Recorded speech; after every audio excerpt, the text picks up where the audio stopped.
are back. Game number 2 of our best of 5 grand finals, the Game24 Invitational, brought to you by NVIDIA. Team Tinkerino taking on Cloud9. Both of these teams looking impressive on their way through their initial matches to get here. Cloud9 downing EG in a revenge match, and Tinker getting the best of Alliance in a series to win the full 5 games.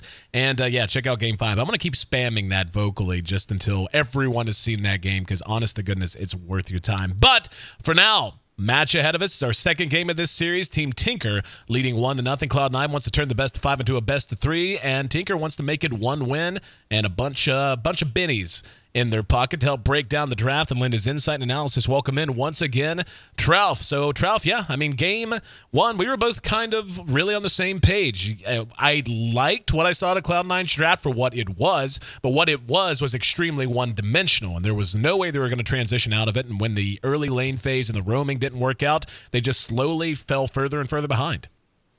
Yep, they actually already have more late game in these first 2 picks than all 5 of their picks combined last game. So as far as late game is concerned, they're fine for now. They also have Death Prophet on Dire, which I've talked at great length about, which is very strong. Team Marino Tinkerino starts things off this time with the Skywrath Prophet. They banned out the Visage yet again, so they don't want to give Cloud9 their signature Visage Drow strat, which is not something to scoff at. It's actually really freaking strong. Oh, yeah. As Tinkerino's done it before as well, but yeah, the Furion and the Skywrath is so strong. I love Furion. It's probably one of my favorite heroes in the game, and I think it's top 3 in the game. Really, really strong for obvious reasons. So who are your top 3? Like, I know okay. Brew, Brew, and Prophet. Who's number Trace? Venno. I like Venno. Venomancer, really? Yeah, I think Venno core is really good, but yeah. So I think Brew is like in my personal 3, like the best. Mm-hmm. And then I put Furion and Venno after. So you're telling me that in a competitive match, you would take all 3 of those heroes over a Razor first pick? I mean, there's so many ifs, ands, or buts, man. But I mean, Razor's really strong. For some reason, I think Razor's stronger on Radiant, just because the lanes are better. I don't know, but interesting. I mean, I would take Brew over pretty much anything, and then Furion. But that's a whole nother conversation. Yeah. Well, Viper here is picked up for Cloud9. Well, it looks like Tinker agrees with you, by the way. They ban out the Brew. And, yeah. But anyway, the Viper, as you said, picked up from C9. Now, this is already kind of an interesting makeup that C9 has going. You see an Enigma, and your first inclination is go, okay, it's going to be an extremely greedy defensive tri-lane because you have Enigma in the jungle, and so on and so on. And when you see that, usually you want to have heroes that are a little more farm dependent, you know, heroes like a Luna who can play defensive, who, you know, can deal with some pressure just because of the range, you know, even though it is kind of pseudo range on her.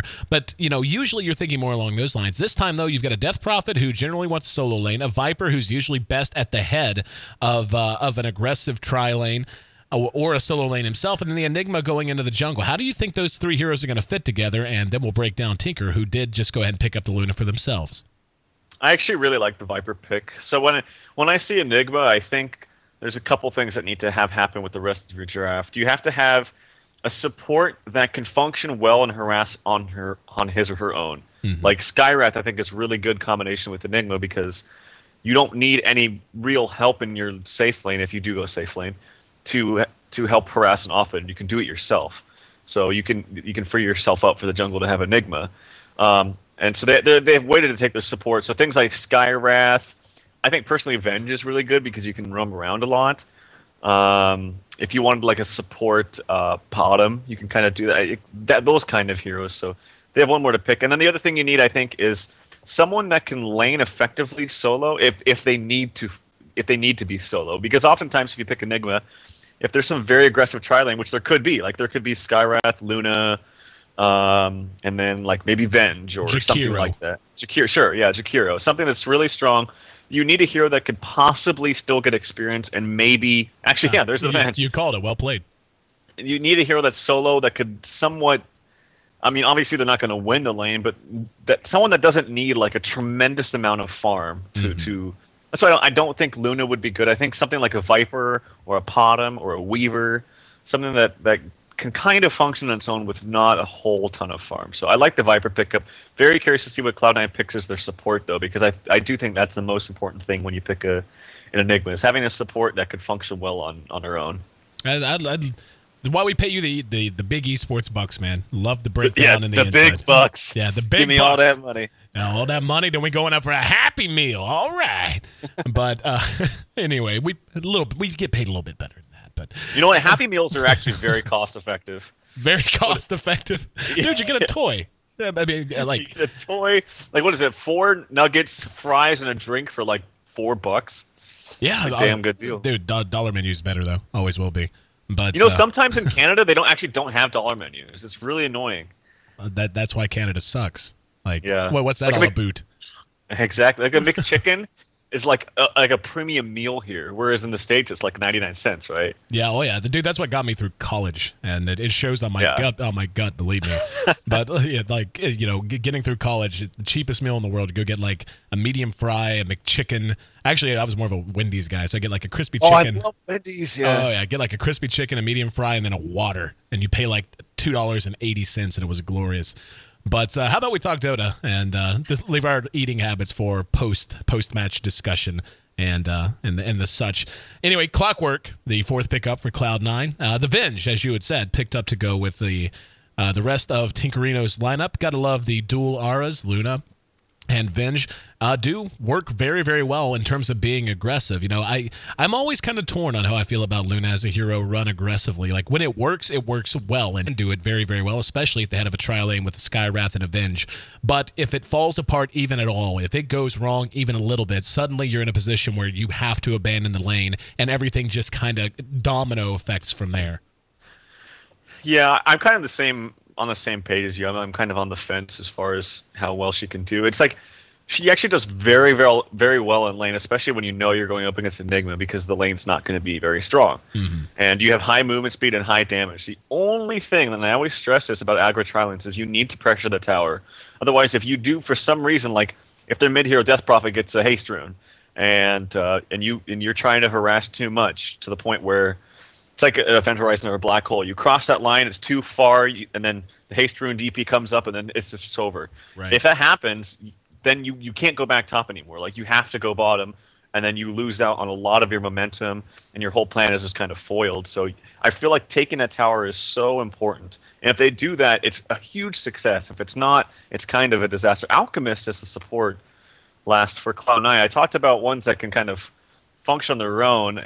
It's here's what my thinking from Cloud9 is like, okay, if they go aggro with Skywrath, Luna, Avenge, no matter what support I get, we're not going to be able to fight this. Right. So maybe they're thinking just pure roam, like just run around and roam with Alchemist. That's why I like Vengeful Spirit with Enigma. I think you can roam really well. So Alchemist obviously can't roam as well as he used to be because they massively nerfed the stun.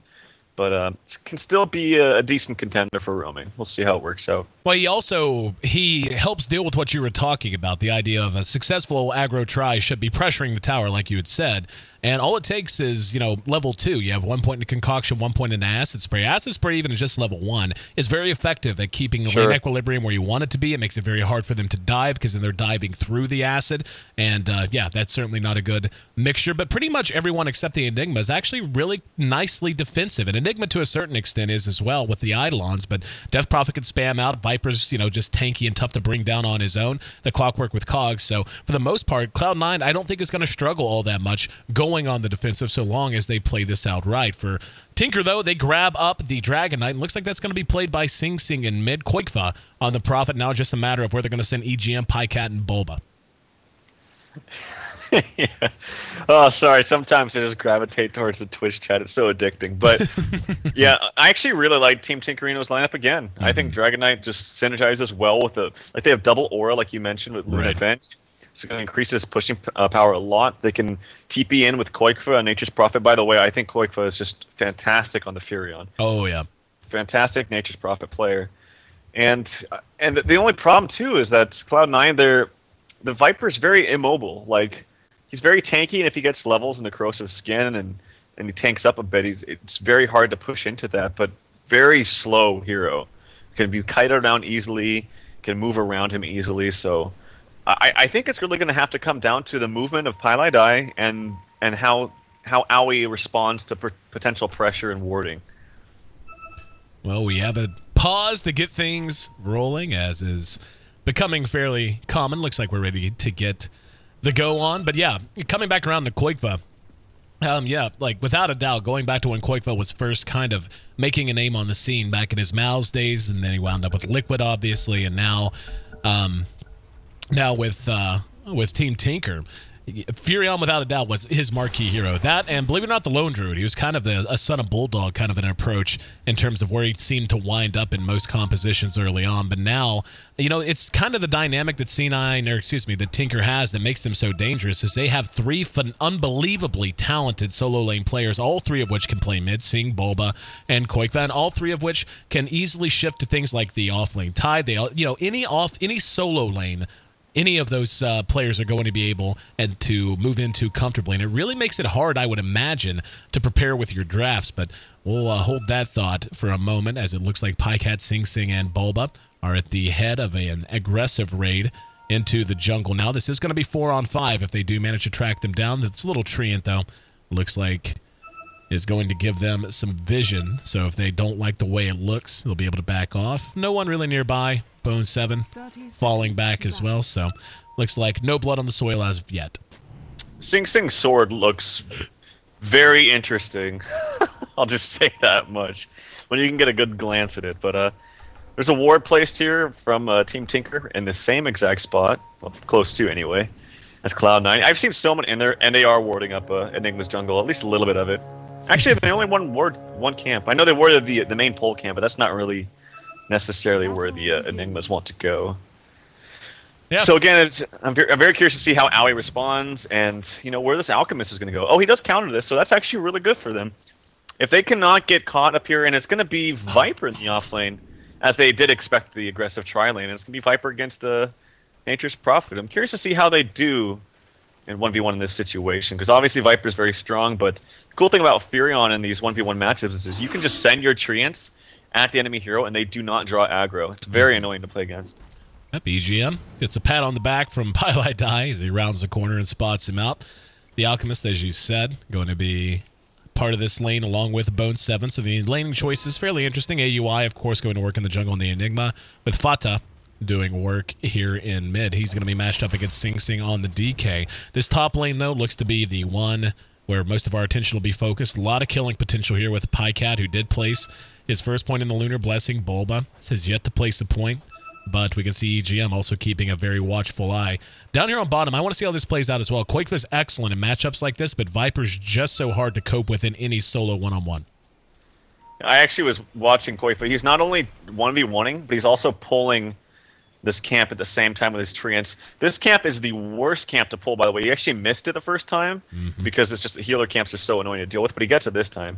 So he's laning, he's trying to lane with his hero and then pull with his treants at the same time. It's kind of effective. And just look how really cautious everyone's playing up here. And Pylai, did he actually fog him? I think he did, yeah.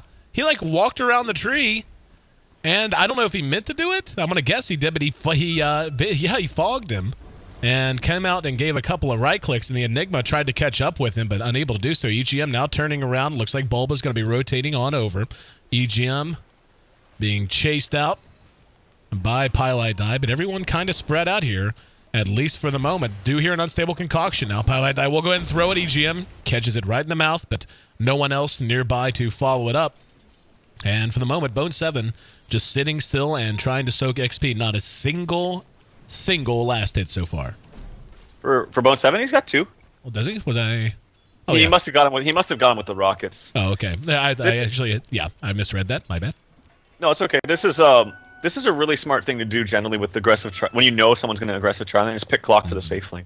Very hard to dive him. Normally you like get heroes that can wrap around and dive when you push, but you know, a couple bounces from those cogs and you run out of mana, and it's very difficult to do. You can also draw aggro. I'm surprised he's not at rocketing.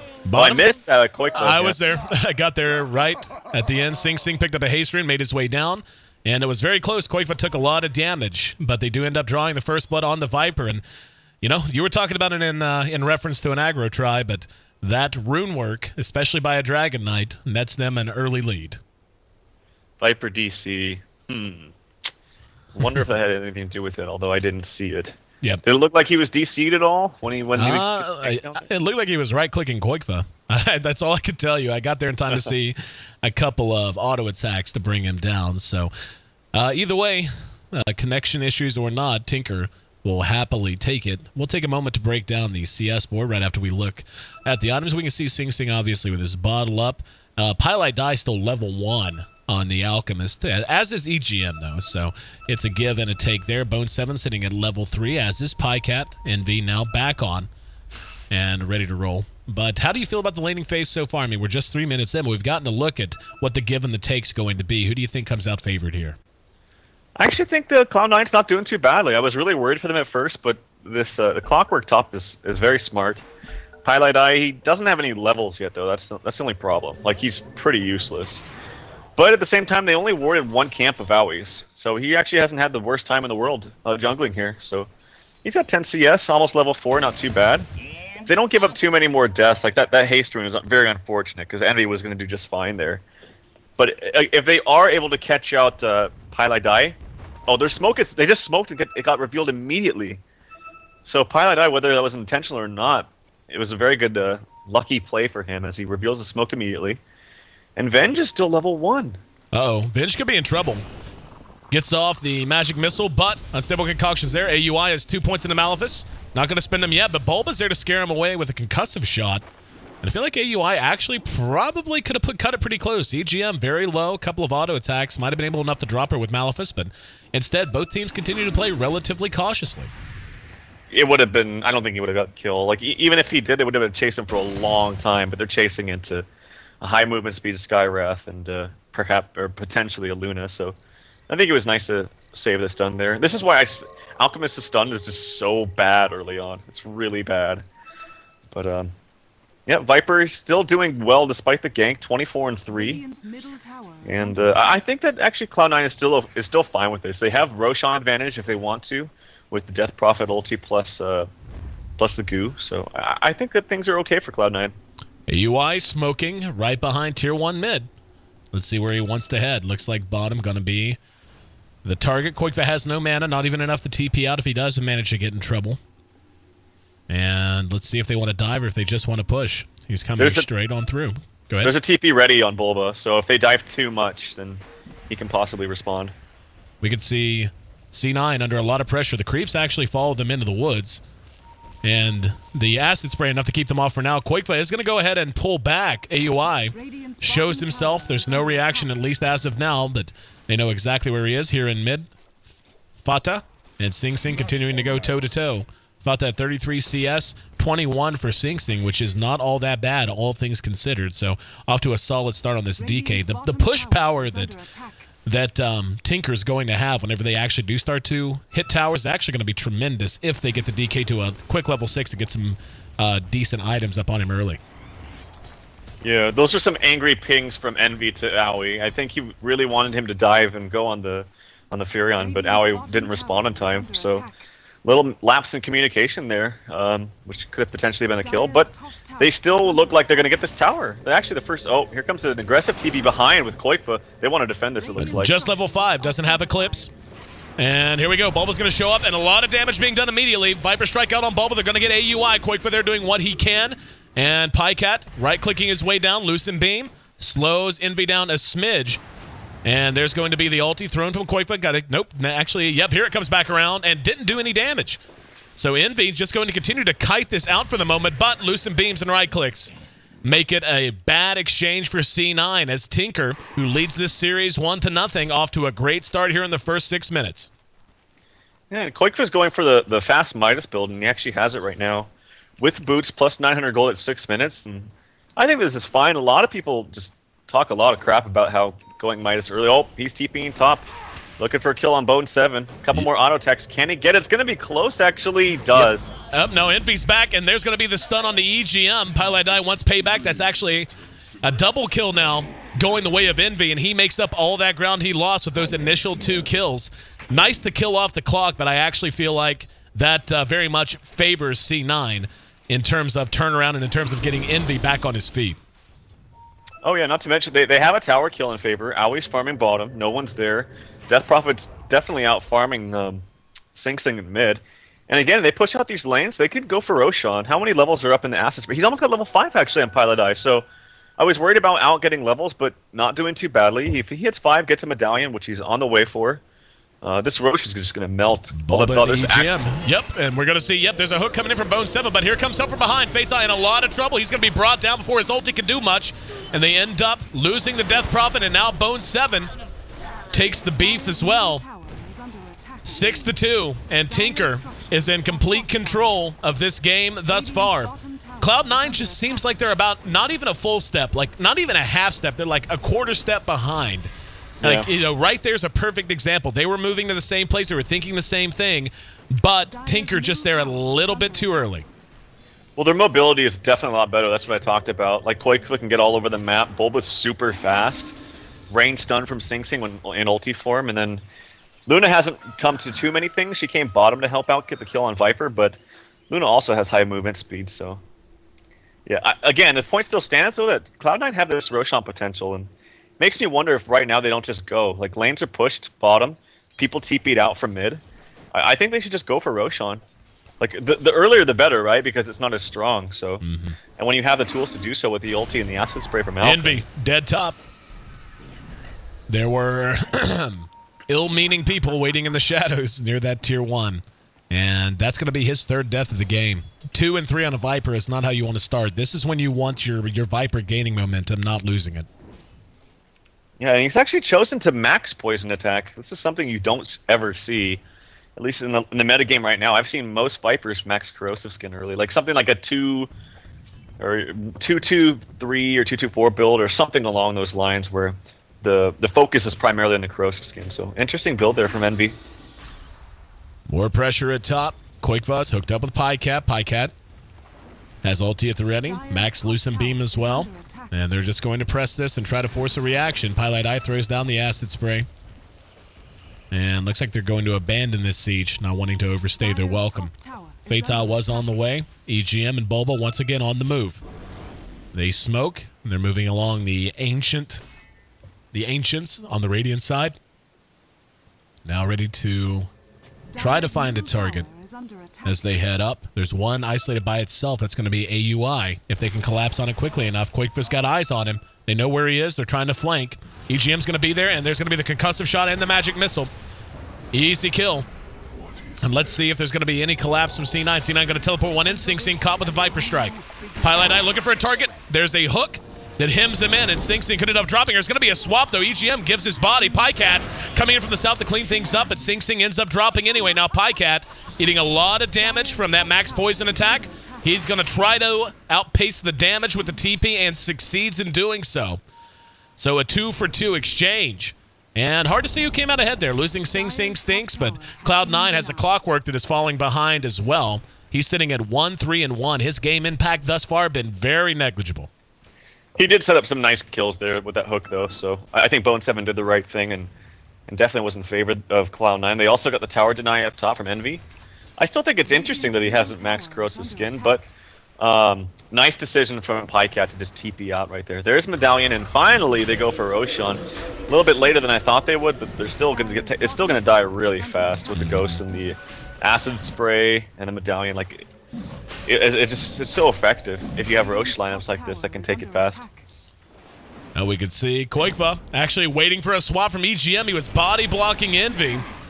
And Koikva doesn't have enough for a Sprout, but they do bring him down anyway. So they're going to end up trading Envy for an Aegis. And we'll see what C9 wants to do with it. Do you think C9 has adequately kept pace enough so far, Trouf? You know, right now, you've got Koikva, who is getting big and getting big quickly. He's picked up a Mithril Hammer. We'll see what he wants to head towards with that. But the Luna is caught up. She's at a decent clip of farm as of right now. Has her Treads, has her Aquila, and a Bracer. Could potentially be going for drums now. We'll have to wait and see. But do you think TT is... Well, I mean... TT's definitely in the driver's seat. Do you think Cloud9 has done enough to keep themselves at least in a reasonable range? I think Cloud9 has actually done really well. Like, their laning phase was very difficult to play against. They had a nice decision to put in Clock top, which even though he hasn't had the greatest box score this game, it's still he's done his job, which is lane effectively, get levels, and try not to feed too much. Like, his deaths haven't really come from just getting from feeding. It's just from like trying to go for engagements and finding pickoffs. So I think they've done really well. Even though it's 4-10, I think they're still in a great spot. Pilot Eye being this basically the solo support. I know Owie's bought some things, but Pilot Eye is basically the solo support as an alchemist running around, and he's level 8 with a medallion. I think he's done very, very well for himself, and I think that's the key for Cloud9 to staying in this game. So I think Cloud9's just perfectly fine right now. The only problem, as you mentioned, is the Furion. Like, that's going to be the X factor for Team Tinker. Like he can run around all the time and just be really hard to gank. That's why the clock pick is going to be effective. Yeah, I want to see what builds the clock and the Furion both go. The Furion especially. I mean, Maelstrom, no surprise there. But what's the clock going to go with here? He's already got his blade mail up. I guess Force Staff would make the most sense coming up next, at least after Treads or something. Force Staff is good. Yeah, Treads to tank up a little bit to help you with the blade mail. Yeah, Force Staff is fine. Yule's done on Fata.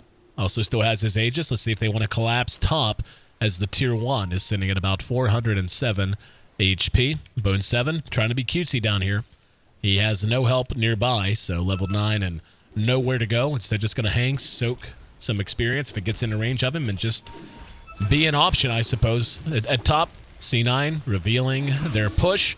And this tower low as it is, with a glyph, they could defend it, but I think they'd much rather trade. Mid is pretty low. Bone 7? He just got revealed. Like, oh, wow. It's like I just found him and spotted him out. Not what you want to have happen. LOL.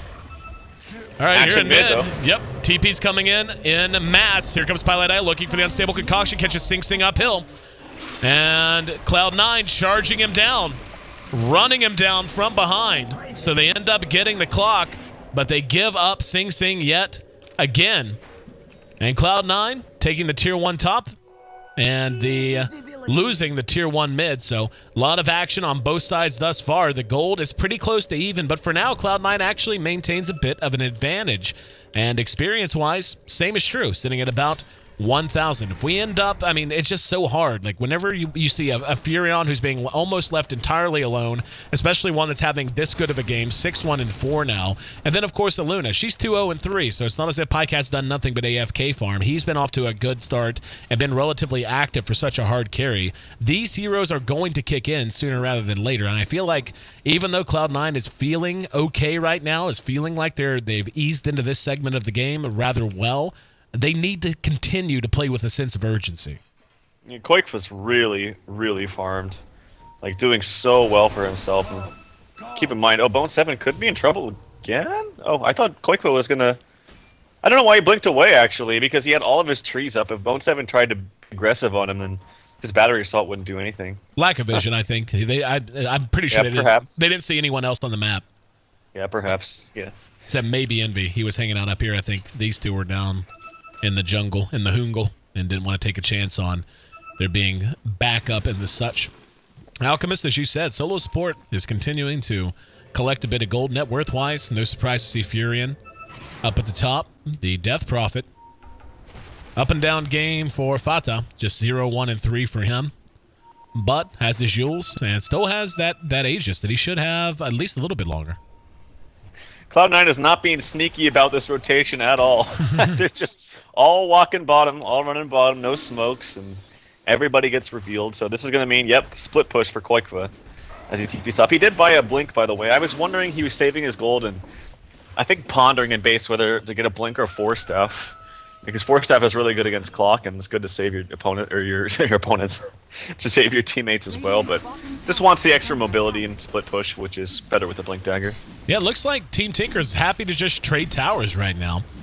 They're actually going to end up coming out down a tower once this Tier 2 bottom drops, as there's still a Tier 1 standing for Cloud9 down in bottom lane as well. It looks like they're ready to go high ground. I don't like this at all. Yep, I mean, wait, do they have the Aegis still? Do they have the Aegis? Yeah, but it's 30 seconds. 30 seconds. We see. That could be disastrous.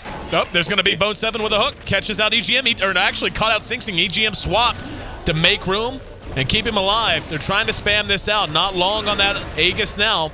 Bone 7 in some trouble. Hit with the Dragon Tail. Koikva just trying to stay on the outside and zone out. Luna has the Eclipse ready to go. 5 seconds now on the Aegis. Concussive shot will hit Envy from behind. And looks like they want to come out. Pycat leading with the chin. There's going to be a elusive beam. They're standing right at the top of the hill. Now they're going to charge back down. Pylai Die stuns himself. And Sing Sing coming up to maybe follow. There's Pycat with the Eclipse.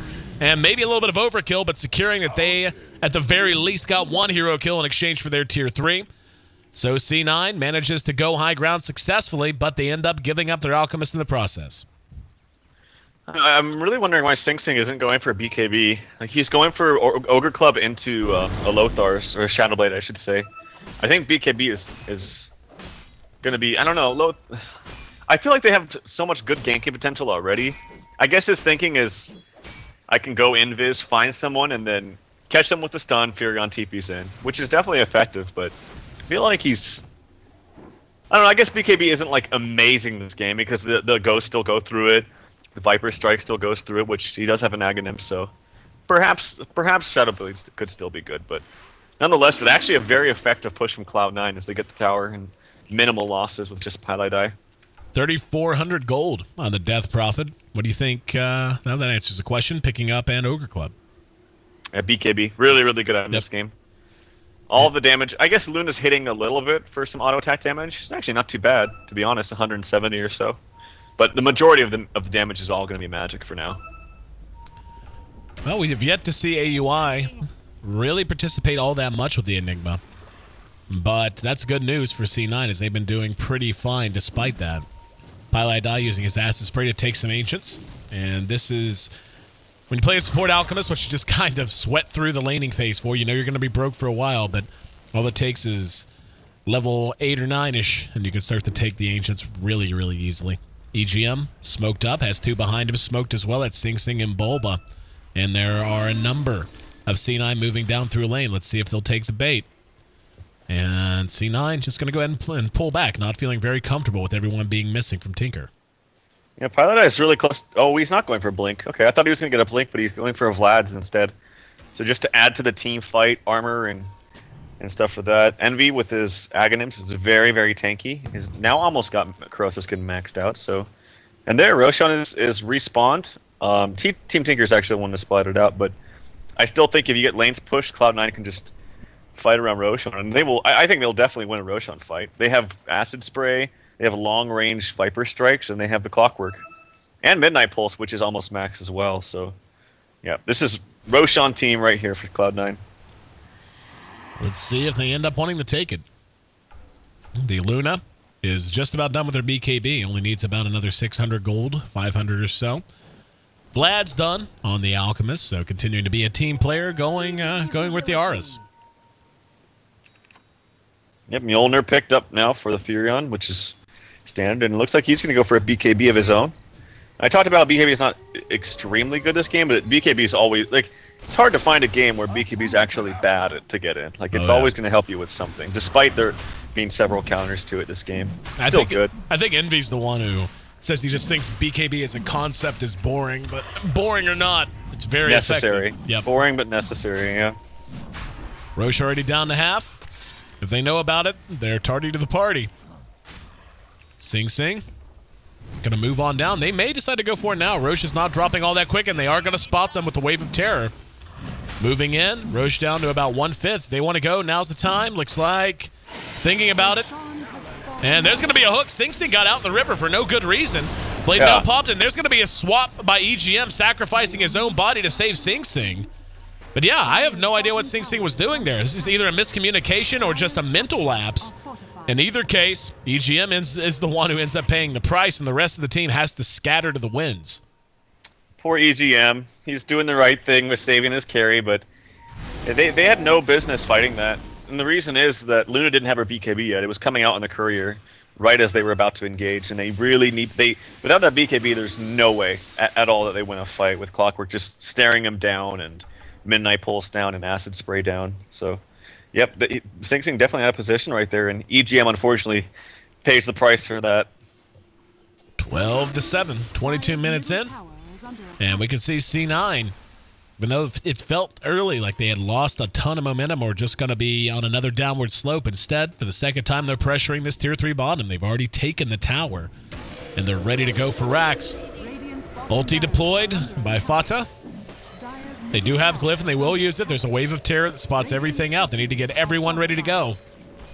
Don't want to just give up free racks, although that's exactly what it looks like they're doing. So hard to engage in Exorcism, but if this is all they got to do and you can't punish them, the game's already over. Envy, eating a bit of damage. It's going to be a hook. He actually hooks into the back of Fata. And they still were able to just follow it up with nothing but right-click as EGM ends up dying to Ghost and Viper Strike. Ghost and Poison Attack, rather. And yeah, I think Tinker's just given up way too much ground. I mean, I'm always a believer in bend but don't break, but you also don't want to bend to the point that you tear your own fabric, and they just basically gave up racks at bottom for free. Yep, and perhaps Luna is, I don't know, like Pycat's playing correctly. It's just, I feel like it's hard for Luna to get in there and actually do any damage. Like, these heroes are very tanky on C9, and he certainly does, like, his damage isn't going to come out from Eclipse, especially now with BKBs up onto the Death Prophet. And how's Owie doing? Owie actually has the BKB completed now as well, so where is the damage coming from? It has to be Koikva, but he's very, like, if he missteps for 1 second, he's dead, and he's like their most important hero with doing the most damage. So yeah, I feel for Koikva because he's had such a good game, but there's only so much he can do. And I really feel like the BKB needed to come out from Sing Sing, not the Lothars. I don't think he can do anything in these fights. Yeah, I mean, to be honest, like, Shadowblade DK is a little outdated, I think. Like, so far as what he's good at, he's not, I mean, he can be bursty. You can play him as like a hybrid burst kind of a hero, physical burst and magical burst, etc. from Breathe Fire, from the Shadowblade. But I think he's played much better as kind of an anchor hero, just the hero you build a lineup around who just manages fights with his abilities. And he's going to try to do that now as he's smoked and looking for trouble. Finds two. Got the stun. There's an immediate BKB from Feta, though. Sing Sing. Oh, gonna be caught. Black Hole. Caught three. And well played by Cloud9. AUI hung on to that bad boy for 24 minutes before letting one loose. Pycat picked off from behind as well. And C9 prompts a 24-minute GG. And that's how a good Enigma plays. Just waited all game, did not overstep his bounds, then BKB'd at an opportune moment. Catches three, and just like that, manages to close this game out. A best of 5, now a best of 3, my friend. Yep, every series I think we've casted, so they just leave after they GG. I've noticed this. They're like, yep. GG, they just leave. I just find it kind of funny, but yeah, I mean, Koikva with a very nice performance and nice box score with the 7, 2, and 4. Even Pycat, nice, but he had limitations. Like, there's not too much they could do. Sing Sing only level 11. He's only 1 level more than the Vengeful Spirit that was roaming around buying wards and saving his ass more times than not. So I think Shadowblade is okay in some situations, but I think he has to rush it. Like, he went for the greedy Ogre Club into Shadowblade build, but he just wasn't farming fast enough to make it really work. And when you're up against a lineup that fights better than you in team fights and takes Roshan easily, I don't think that you could afford to go for this quote-unquote greedy build with the Shadowblade, personally. No, I completely... Yeah, very well played by Cloud9, and I think the MVP for this one actually is Pylite Eye. He had very hard objectives to do, and being a solo support and roaming around and trying to make himself useful is very hard. Like, it's very easy to look at this game and think that he didn't do too much, but he actually did quite a lot, just with little movements and breaking smokes and all that kind of stuff. The word that comes to mind is patience. I feel like Cloud9 here. I mean, Envy. We saw an attempt to gank at bottom that was aborted. Like you said, maybe a few Fury pings from Envy, but for the most part, I feel like they just played this fairly patiently. They were aggressive when they needed to be. They knew how to, as you said, just to wait until the time was right to try to accomplish an objective, and they just kind of grinded out a fairly significant golden experience lead, even though they were hanging around the middle for quite some time. But yeah, by the time everyone came online and just one black hole, all it would take to send Tinker a packing. We're all locked up 1-1. Our grand finals roll on. Tinker versus C9. Best of 5 becomes a best of 3. $15,000 in the prize pool. This is the Game24 Invitational, brought to you by NVIDIA. I'm AC, and that's Trout. Stick with us, guys. We'll be right back in just a moment.